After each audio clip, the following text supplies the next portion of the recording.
মানুষের জীবনে কিছু কিছু এমন স্মৃতি থাকে যেগুলো চাইলেও কখনো ভোলা যায় না।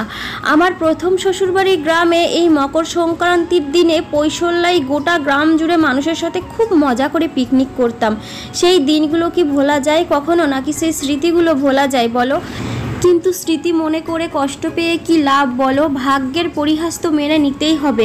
যেটা কপালে লেখা থাকবে সেটা তো আর নিজে নিজে খণ্ডাতে পারবো না। ভগবান যেটা ভালো মনে করেছে আমার সাথে সেটাই করেছে, তাই হয়তো আজ সেই শ্বশুরবাড়ি ছেড়ে আমাকে চলে আসতে বাধ্য করেছে বা এসে গেছি। তাই সেই দিনগুলো তো আর ভুলতে পারি না। সেই যে পরিস্থিতি, একই দিন রাত দিন হচ্ছে, সেই পুজো পার্বণ সবই আসছে, আজও আকাশে সেই একইভাবে চাঁদ সূর্য উঠছে। সেই মানুষগুলো আজকের দিনে ঠিক এইভাবেই মজা করছে। হয়তো আমিও এখানে আমার মতো করে মজা করছি, কিন্তু শুধু সময়গুলো পেরিয়ে গেছে, মানুষগুলো বদলে গেছে, কিন্তু স্মৃতিগুলো মনে রয়ে গেছে। এটাই, আর কিছুই না। কি ভাগ্যের পরিহাস বলো। হ্যালো বন্ধুরা, গুড মর্নিং। সবাই কেমন আছো? আশা করি ভালো আছো। আর আমার আরো একটি নতুন ব্লগে তোমাদের সকলকে অনেক অনেক স্বাগত আর ভালোবাসা। আমার মুখের অবস্থা দেখে বুঝতেই পারছো আমি ঘুম থেকে এখন দেখো বিছানা ছাড়িনি, লেপের মধ্যে পা ঢুকিয়েই বসে আছি। তো আমি বিছানা থেকে বসেই আজকে ব্লগটা স্টার্ট করলাম। এখন বাজে পুরো 9টা। আজকে হচ্ছে মকর সংক্রান্তি, মানে আগের দিন রাতে যে ভিডিও মানে পিঠা বানিয়েছি, আর আজকে হচ্ছে যে পিকনিক করার দিন। তো সকাল থেকে ব্লগটা স্টার্ট করলাম।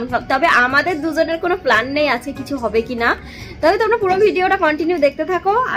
মানে যতটা যা করবো সবকিছু শেয়ার করবো, ঠিক আছে? আর আমার বর এখন যাবে অফিসে, মানে এখানে কোনো কিছুই নেই, বিদেশে কিচ্ছু নেই, সবাই অফিসে এসেছে, তাই ওনাকেও যেতে লাগবে। এতক্ষণ আমি উল্টা দিকে বসেছিলাম যে ঝিলঝিল করছিল, আর এই দিকে ঠিক আছে, বুঝতে পারলে? আসো একটু। তো ফোন নেওয়ার জন্য বসে আছে, ঠিক আছে? তো এখন হচ্ছে আমি একটু ভিডিও এডিট করব, তারপর কাজকর্ম শুরু করব। এখন বর্তমানে কোনো কাজ করব না, আগে ভিডিও এডিট করব। কিন্তু আমি ভিডিওটা স্টার্ট করলাম এখন থেকে ব্লগটা। ওকে, সবাইকে হ্যাপি মকর সংক্রান্তি। সবাইকে হ্যাপি মকর সংক্রান্তি। চলো কিছুক্ষণ পর তোমাদের সাথে কথা বলছি আবার। চলো, আজকে পার্টি হবে। পার্টি হবে? কি পার্টি? ডিমের পার্টি কে খায়? করছো তুমি? মুচি স্নান করে না। দেখো বন্ধুরা, মকর সংক্রান্তির দিন সকালবেলায় মুচি স্নান করে না, কিছু না। আবার যে ক্যামেরা করছে, আবার আমি স্নান করেছি, তাই স্নান করো। সকাল সকাল আমি স্নান করে চলে এসেছি। আজকে আমার একদম কাজ ছিল না বেশি, কারণ হচ্ছে রাতেই সব ওই যে বললাম বাসন টাসন সব ধুয়ে রেখে দিয়েছি রাতের বেলা। তার জন্য সকালে উঠে ঘরে ঝাড়ু দিয়েছি, তারপরে একটু জল দিয়েছি চোখে মুখে, তারপর স্নান করতে চলে গেছি। সকাল সকাল স্নান করেছি আজকে অনেক দিন পর। মকর সংক্রান্তি বলে কথা, স্নান না করলে হয়? এখন হচ্ছে আবার একটু চুলটা মুছবো।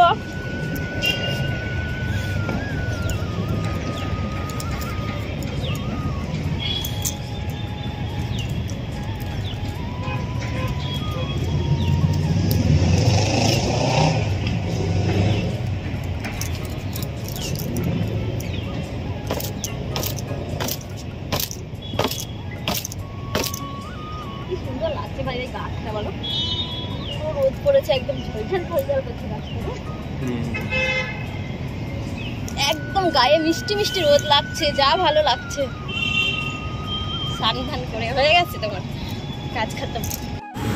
এখন চলে এসেছি আমার গোপু সোনার পুজো দিতে। আজকে খুবই ভালো লাগছে, মনটা বেশ অনেকটাই খুশি খুশি লাগছে, কারণ অনেক দিন পর সকাল সকাল ঘুম থেকে উঠতে পেরেছি এবং স্নান করতে পেরেছি। না হলে রেগুলারই আমরা যেহেতু ঘুমাই লেটে, তাই উঠিও একটু লেটে, কিন্তু আজকে যেহেতু সকাল সকাল স্নান করতে হয়, সবাই জানো বাঙালি যারা, তো সেই জন্য সকাল সকাল উঠে আর কি স্নানটা করে নিলাম। কাজকর্ম তেমন ছিল না, রাতেই বাসন টাসন ধোয়া ছিল, সেই জন্য উঠেই জাস্ট ঘরটা একটু ঝাড়ু দিয়ে আমি স্নানটা করে নিয়েছি। তো এখন গোপু সোনাকে আবার পিঠে পুলি দিয়ে দিলাম। রাতে যদিও আমি গোপাল সোনাকে খেতে দিয়েছিলাম পিঠে পুলি, সেটা তো দেখেছো আগামী দিনের ব্লগে, মানে আগে যেটা পোস্ট করেছি। তো সেখানে হচ্ছে রাতের বেলা দিয়েছি, রাত 10টার দিকে, তাই আমার মনে সেই রকম মানে শান্তি হয়নি। আমি ভাবছি এত রাতে গোপাল কি আদেও খেয়েছে, তাই আবার আলাদা করে আমি তুলে রেখেছিলাম আজকের জন্য, সকালের জন্য। তো সকালবেলা আবার দিয়েছি, যেহেতু সকালবেলা স্নান করে আমরাও পিঠে খাই, তা আমার গোপাল কি খাবে না, তাই গোপালের জন্য সকালবেলাতে পিঠে তুলে রেখেছিলাম। তো সেই পিঠে আমার গোপু সোনাকে আবার এখন দিয়ে দিলাম। তো গোপাল শান্তি ভরে খাক, সেটাই চাই। আর যে কথাটা বলছিলাম তোমাদেরকে ইন্ট্রোতেই বলেছি, হয়তো তোমরা শুনেছো, সত্যি কথা, মানুষের মানে পরিস্থিতি আজও এক আছে, চাঁদ সূর্য একই রকমভাবে আকাশে উঠছে, রাত হচ্ছে, দিনও হচ্ছে, মানে কি বলবো, কিন্তু শুধুমাত্র মানুষগুলো চেঞ্জ হয়ে গেছে, পরিস্থিতি চেঞ্জ হয়ে গেছে, তাই সময়গুলো পেরিয়ে গেছে কিন্তু স্মৃতিগুলো মনে রয়ে গেছে। ঠিক আমারও সেই অবস্থা, দিনগুলো অনেক দিন হয়তো পেরিয়ে চলে এসেছি, আজকে আমি কোথায় আর তারা কোথায়, কিন্তু সেই দিন যে কাটিয়েছি সেই স্মৃতিগুলো, এই যে আজকে সেম পরিস্থিতি এসেছে, তো সেই স্মৃতিগুলো আজকের দিনে মনে পড়ে যাচ্ছে, অনেক মিস করছি, তাই তোমাদের সঙ্গে শেয়ার করলাম একটু। সত্যি কথা জানো তো, প্রথম শ্বশুরবাড়িতে আজকের দিনে অনেক মজা করতাম, সত্যি সংক্রান্তির দিনে তো সারা রাত ধরে জেগে পিঠে বানাতাম, তারপরে ওই যে আলপনা দিতাম, আগের ব্লগে বলেছি। আর পরের দিন সংক্রান্তির পরে মানে যে সকালবেলা আজকে স্নান করে, পোষ ডুবিয়ে স্নান করে, পিঠে পুলি খেয়ে মানে গোটা গ্রামের মানুষের সাথে খুব এনজয় করে, মানে প্রচণ্ড মজা করে আমরা পিকনিক করতাম। কিন্তু সেই সব দিনগুলো আজকের দিনে সত্যিই মনে পড়ে যাচ্ছে। আজকে তারাও বেঁচে আছে, আমিও বেঁচে আছি, তারা তাদের মতো করে আজকে এনজয় করছে, আমিও আমার মতো করে এখানে এনজয় করছি, কিন্তু ওই যে স্মৃতিগুলো মনে পড়ে গেল, তাই একটু তোমাদেরকে বললাম না যে শুধু মানুষগুলো চেঞ্জ হয়ে গেছি, ভাগ্যের পরিহাস তো মেনে নিতেই হবে, তাই না? ভগবান আমার কপালে এরকম লিখে রেখেছিল, তাই আজ আমার সাথে এমন হয়েছে, তার জন্য তো কাউকে দায়ী করতে পারি না, আর নিজের কপালকেই দায়ী করতে হবে, যে কপালে ভগবান যেটা লিখেছে, বিধির লিখন তার নিজে নিজে খণ্ডাতে পারি না। তবে যাই হোক, যার যেটা জীবনে সে সবাই ভালো থাক, যে যেখানে থাকবে ভালো থাক, আমিও আমার মতো করে ভালো আছি, ভগবান যেটা লিখেছিল সেটা আমার জন্য হয়তো ভালোর জন্যই লিখেছে, তাই হয়তো আমি আজকে বেশ খুশি আছি, ভালো আছি, আমি চাই তারাও ভালো থাক। কিন্তু ওই মানে একটু মনে পড়ে গেল যে সত্যি আজকের দিনে ওদের গ্রামে, যেহেতু এইটাই সব থেকে বড় পরব বলতে পারো, মানে পৈশল্যা, বনভোজন, পিকনিক, মানে তিনটেই আর কি নাম একই জিনিসের, ওদের গ্রামে প্রচণ্ড এনজয় হয়। তো যাই হোক, চলো একটু পিঠে খেয়ে নিই। তো দেখো, একটু পিঠে খেয়ে তারপরে বাবা মার সাথে একটু ফোনে কথা বলছি। আমাদের বাড়িতে সবাই বনভোজন করতে বনেই চলে এসেছে, আমাদের বাড়ির নিচে বাড়ির পাশে একটা ফাঁকা জায়গা আছে, সেইখানে আমার বাড়ির ফুল ফ্যামিলি সবাই মিলে রান্নাবান্না করে খাচ্ছে, আর আমাকে ভিডিও কল করে ওরা দেখাচ্ছে, আমি সেগুলোই দেখে একটু মজা নিচ্ছিলাম। আর কি করব বলো, যেটা কপালে লেখা সেটা তো মানতেই হবে। সমুদ্রের মতো লাগছে পিছনে, মনে হচ্ছে পাটকাঠি সমুদ্র বানিয়েছো, কুচি পড়ে একবারে একাকার। আর রানীমাকে একটু দেখি, রানীমাকে, ও রানী কাছে নিয়ে যাও, রানীর কাছে নিয়ে যাও, রানী কি লজ্জা পাচ্ছি তাকাইতে। ও রানী, তুমি পিকনিক করছো? ও আচ্ছা, পুকুরের ধারে বসে পিকনিক গো, মজাই মজা তোমাদের। কপাল ফাটিয়ে বসে আছে রানী, কপাল ফেটে গেছে, আর বদমাশি করবা? তো অনেকক্ষণই বাড়িতে প্রায় একটু ভিডিও কলে কথা বলছিলাম, কথা বলার পর ওরা পিকনিকে খুব মজা করছে, সেগুলোই একটু দেখলাম। আর এদিকে দেখো, আমার বর মটর পনির এনেছে, কারণ মাছের দোকানে গেছিলো মাছ খাবে বলে, তো মাছের দোকান বন্ধ, তারপর মটর পনির নিয়ে চলে এসেছে। চিকেন আনবে বলেছিল, কিন্তু রুচি হচ্ছে না দুজনেরই, আমিও বলছি চিকেন খেতে ইচ্ছে করছে না, বরেরও বলছি ইচ্ছে করছে না, তাই আর কি মটর পনিরটাই আজকে আমরা রান্না করছি আমাদের পিকনিকে। তো ভাতটা বসিয়ে দিয়ে এখানে হচ্ছে শাকটা একটু ধুয়ে নিচ্ছি, শাকটা আগের দিনের আনা ছিল, মেথি শাক, আমার ভীষণই ভালো লাগে শাকটা খেতে, তো এখন এই শাকটাই রান্না হবে, আরও কিছু করব, ধীরে ধীরে দেখাবো সব কিছুই। আর আমি কি বাড়িতে নেই বলে কি আমি দেশের এনজয়গুলো করব না বলো? সেজন্য আমিও সকাল সকাল উঠলাম ঘুম থেকে, তারপর স্নান করলাম, গোপালকে পুজো দিলাম, রাত মানে দেখলে তো ছাদের মধ্যে বসে বসে রোদে, আর কি সুন্দর মিষ্টি রোদে পিঠে খেলাম, বাড়িতেও কিন্তু এগুলোই করতাম ছোটোবেলায়, সেটাই আমি করলাম, বেশ ভালো লাগলো একটু।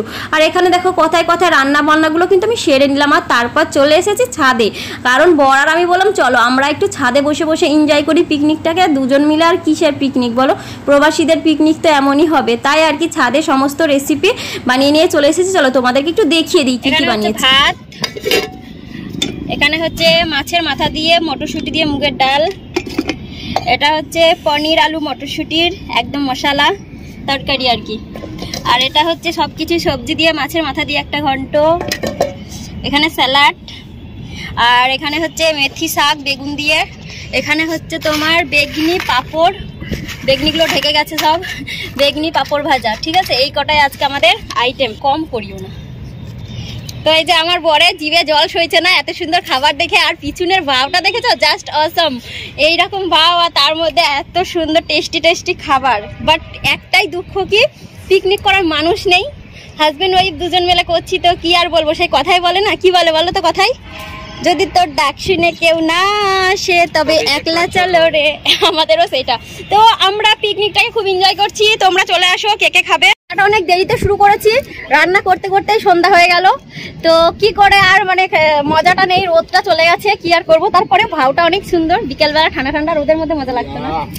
তো চলো, এত কিছু আইটেম নিয়ে আমরা বসে পড়েছি, এই যে পিকনিকের এত কিছু আইটেম নিয়ে বসে পড়েছি। তো আমরা এই মুহূর্তে আগে পিকনিকটা সেরে নিই, মানে আমরা দুজন খেয়ে নিই, অনেক লেট হয়ে গেছে, তারপর আমরা আবার কথা বলছি, ঠিক আছে। তো এখানে বরকে আগে দিয়ে দিলাম থালাটা সাজিয়ে, আর কি জন্মদিন খাচ্ছে না পিকনিক খাচ্ছে বুঝতে পারছি না। পিকনিকে অ্যাকচুয়ালি ছাদে খাওয়া, যেখানে খাওয়া একটু কলার পাতা বা একটু শাল পাতা না হলে মানায় না, কিন্তু কি আর করব, দুটো মানুষের জন্য, তাই না, তাই এই প্লেটেই খাচ্ছি। তো বর খেতে শুরু করে দিয়েছে, পঞ্চব্যঞ্জন 56 ভোগ। খুব ঠান্ডা হাওয়া দিচ্ছে জানো বন্ধুরা, ছাদে খেতে তো আসলাম, তোমাদেরকে একটু ভিউটা দেখাই। ও কি লাগছে, পাহাড়টা বোঝা যাচ্ছে না, তাই পাহাড়টা সেই লাগছে।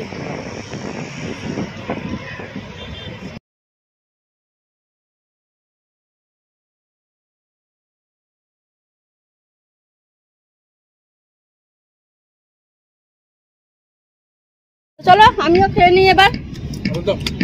কি দেবো, লবণ। তো আমরা দুজনেই এখন খেতে বসে পড়েছি। জীবনটা হাসি ঠিকই, কিন্তু কষ্টেই ভরে গেছে জীবনটা। কেন বলো তো, এই যে প্রথম শ্বশুরবাড়ির কথা তো আগে বললাম, তার সাথে সাথে নিজের মেয়েটাও কাছে নেই, নিজের মেয়েটাকেও এত দূরে রেখে এনজয় করতে হচ্ছে, মনে সব কিছু কষ্ট চেপে রেখে। যদিও মেয়েটা তো খুব এনজয় করছে, দেখলে ভিডিও কলে আমাদের বাড়িতে সবাই পিকনিক করছে, সেখানে ও খুব মজা করছে, তারপরেও মন তো আর মানে না। তো যাই হোক, খাওয়া দাওয়া করলাম, খাওয়া দাওয়া করে বাসনগুলো একটু ধুয়ে সন্ধ্যা হয়ে গেছে, তখনই তো সন্ধ্যা হয়ে গেছিলো খেতে খেতে, তাই এখন একটু সন্ধ্যা দিতে লাগলাম আর কি। গোপুসোনাকে একটু সন্ধ্যাটা দিয়ে নিয়ে তারপরে একটু রেস্ট করব। কালকে সারা রাত পিঠে বানিয়েছি, আজকে আবার দুপুরবেলা একটু রান্নাও করলাম। সারাদিনে বেশ পায়ে ব্যথা শুরু হয়ে গেছে আমার, কিন্তু কাজ তো করতেই হবে, একলার সংসার হলেও সারাদিন কত কাজ থাকে।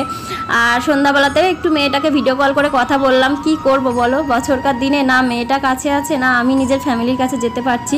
তবে যাই হোক, আমার এই বর অনেক ভালো, এই বরের সাথে আমি যথেষ্ট হ্যাপি থাকি, আমাকে খুব হাসি খুশি রাখে সব সময়। আমরা দুজনে বেশ ভালো আছি, কিন্তু মিস তো করবই, তাই না, মানুষ তো। তো আর মা সন্তানের সম্পর্ক তো নারীর টান, সেটা তো মনে থাকবে, কিন্তু অন্য মানুষরা তো বোঝে না, তারা শুধু এটাই ভাবে মেয়ে ছেড়ে রেখে এসেছি। আরে মেয়ে তো মামার বাড়িতেও মানুষ হয়, তাই না, কত বাচ্চাই তো মানুষ হয়। তো সেটাই। তো চলো বন্ধুরা, একটু পরে ফিরছি। হ্যাঁ, তো হ্যালো বন্ধুরা, অনেকক্ষণ পর আবার ক্যামেরাটা অন করলাম, মধ্যেখানে করিনি, সে আমার শরীরটা একদম ভালো করছে না। সারা দিনটা রান্না করেছি দাঁড়িয়ে থেকে, কালকে দাঁড়িয়ে থেকে পিঠে বানিয়েছি সারা রাত ধরে, আবার উঠে ঘুমিয়েছি অনেক রাতে। তো এই জন্য ভাবছিলাম সারাদিনে ঘুমাবো করতে 5টার সময় খাওয়া দাওয়া করলাম আমরা, সে তো দেখলেই। খাওয়া দাওয়া করে বাসন টাসন ধুয়ে ফ্রেশ হয়ে সন্ধ্যা দিলাম। সন্ধ্যা দেওয়ার পরে হচ্ছে আমরা আর কিছু খাইনি, আমি একটু পিঠে খেয়েছি, কিছু খাইনি বলাটা ভুল, একটু লাইভে গেছিলাম, তারপরে একটু পিঠে খেলাম। পিঠে খাওয়ার পরে উনিও একটা দুটো খেলো। তো তারপরে হচ্ছে যে খাবার ছিল সেগুলো ও একটু খেলো, ভাত, আমি আর কিছু খাইনি। আর আমাদের আজকে পিকনিক মানে ওই দুজন মিলে করলাম, আগেই তো বললাম প্রবাসীদের আবার পিকনিক। প্রবাসীদের পিকনিক তো এমনই হবে, হওয়ার কথা, তাই সেইভাবে করলাম যেভাবে প্রবাসীদের পিকনিকটা হয় আর কি। তো যাই হোক, আমাদের আজকের এই যে হ্যাপি মকর সংক্রান্তির পুরো ব্লগটি তোমাদের কেমন লাগলো অবশ্যই কমেন্টস করে জানাবে। আর ভালো লাগলে লাইক কমেন্ট শেয়ার করে দেবে, আর নতুন বন্ধুরা চ্যানেলটাকে প্লিজ সাবস্ক্রাইব করে দেবে। আর নেক্সট ভিডিওতে দেখা হবে নাকি, একদম। আজকের জন্য টাটা, গুড নাইট। Good night. আর কে কে এনজয় করলে কমেন্টে জানিয়ে দিও, কে কে পৈশল্যা করলে। আমরা বেঁচে থাকলে সামনেবার দেখা যাবে, আর যদি মরে যায় তো ভালো যাই আর কি। এইটা আবার বলতে নেই না, মরে টরে যাওয়ার কথা, ও কিছু। চলো বাই, টাটা, গুড নাইট। দেখা হচ্ছে নেক্সট ব্লগে।